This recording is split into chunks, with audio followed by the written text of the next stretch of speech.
Assalamu alaikum wa rahmatullahi wa barakatuh jami'an, marhaban bikum. Bonjour tout le monde, chers fistons, chères fillettes, soyez les bienvenus. Nous avons ici une nouvelle leçon de l'orthographe. On va parler du rôle de la lettre G. Je vous invite à suivre avec moi ces 4 listes contenant, chaque mot contient la lettre G, mais à chaque fois, il transcrit un son tout à fait différent de l'autre. Commençons par la première liste, Jean. Girafe, gymnastique. Deuxième liste, guitare, malgré, glace, gomme. Troisième liste, montagne, signal, peigne. Dernière liste, vin, doigt, rond, sang. Commençons par la première liste et un peu d'explication de plus. Gens, les gens, ce sont moi et toi et l'autre. Le peuple, ça veut dire des gens. Un ensemble de personnes, ce sont des gens. Girafe, c'est un animal, vous le connaissez, d'un cou trop long. Gymnastique, c'est une sorte de condition physique. C'est un sport de gymnastique.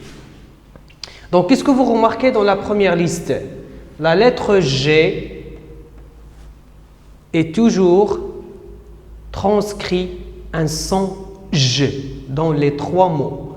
Jean, girafe, gymnastique. Donc, la lettre G ici, vous voyez, lorsqu'il est suivi d'une voyelle E ou bien I ou bien Y, automatiquement, il transcrit un son G. Ça va donner le son G. Et je prononce Jean, girafe, gymnastique.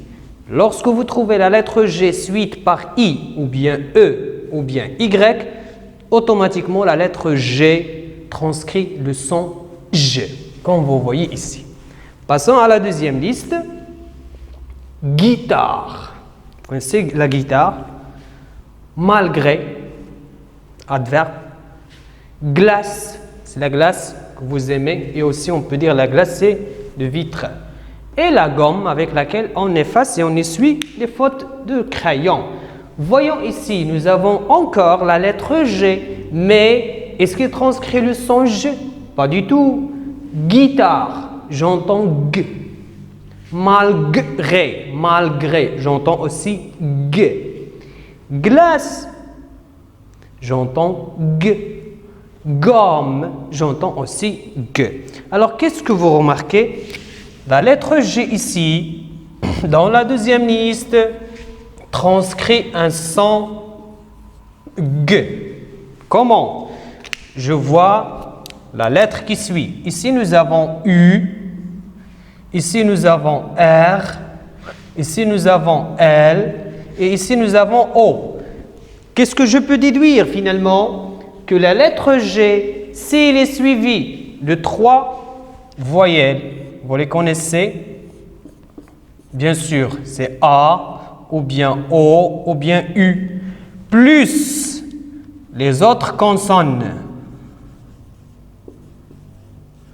Vous voyez par exemple ici L et ici R. Les autres consonnes, plus les 3 voyelles A, U et O, la lettre G transcrit le son G. Le son G. S'il est suivi du A, ça va donner GA, GO, GU. Ou bien s'il est suivi d'une consonne, L ou bien R ou bien une autre consonne. Elle transcrit le son G, tout à fait différent du son G. Passons à la troisième liste. Suivez avec moi. Montagne, la montagne, vous connaissez, lorsqu'on passe à la campagne, on trouve des montagnes sur lesquelles on peut les faire des randonnées ou bien les escalader. Montagne, signal, peigne. Signal, un signal, c'est un signe. Peigne, c'est, on peut dire la brosse. Le verbe c'est peigner, c'est se brosser ou bien utiliser la brosse. Peigne aussi, c'est la brosse avec laquelle on fait ranger nos cheveux. Bon, qu'est-ce que vous entendiez montagne, signal, peigne. Vous trouvez ici la lettre G. La voilà, c'est bon, c'est d'accord. Mais est-ce qu'il transcrit G ou bien G? Non.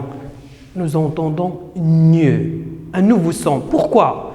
Observez bien la lettre suivante. Ici, c'est N, N, N. Alors, qu'est-ce qu'on peut déduire? Si la lettre G est suivie par la lettre N, il produit un son tout à fait différent. C'est le son gne, c'est le son gne. Donc, il n'y a pas de G, il n'y a pas de G. C'est le son gne. Ok? La lettre G suite par la lettre N transcrit un nouveau son, c'est le son gne. Pas de G, pas de G. Passons à la dernière. Et faites attention, vous voyez, dans chaque mot, il y a la lettre G. C'est évidemment. Mais regardez et écoutez. 20. Le chiffre 20. 10, 11, 12, 13, jusqu'à 20. 20. Doigt, le doigt. Vous voyez, c'est un doigt. Rond. Avant d'entrer en classe, on se met au rond. On fait le rond.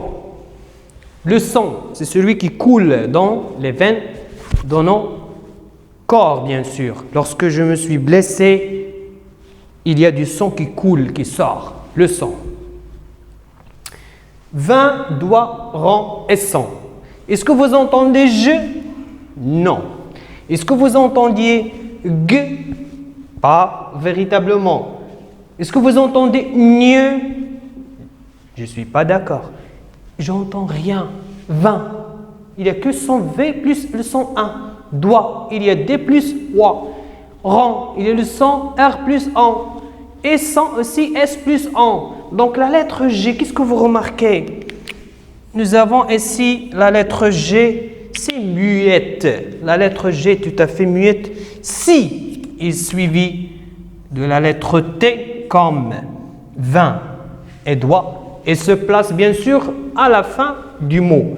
Et c'est aussi la lettre G est placée à la fin du mot comme dans le cas de rond et sang. J'entends rien. Donc la lettre G est placée avant la lettre T à la fin du mot ou bien c'est la dernière lettre du mot et il ne se prononce pas. Donc on a combien de cas?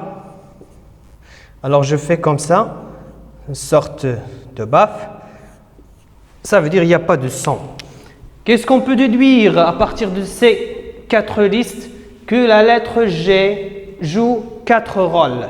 Soit elle transcrit le son G, s'il est suivi de 3 voyelles, lesquelles E, I ou bien Y, automatiquement transcrit le son G.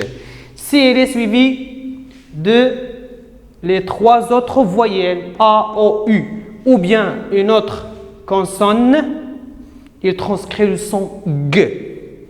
Si elle est suivie de la lettre N, il transcrit un nouveau son, c'est le son gne ou bien U. Si elle est suivie de la lettre T ou bien il se place à la fin, c'est G, c'est la dernière lettre du mot vers la fin et ne se prononce pas. Donc, c'est notre exemple qui fait généraliser tous les rôles de la lettre G. C'est ça ce qu'on peut déduire finalement pour orthographier ou bien écrire correctement et prononcer et lire correctement aussi un mot.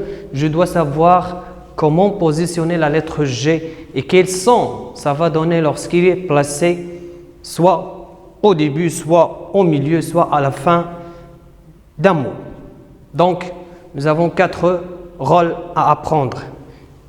La lettre G transcrit G après E, I et Y. Transcrit G après A, O, U. OK? Lorsque A et O, U vient après ce G-là ou bien lorsqu'il est suivi d'une autre consonne.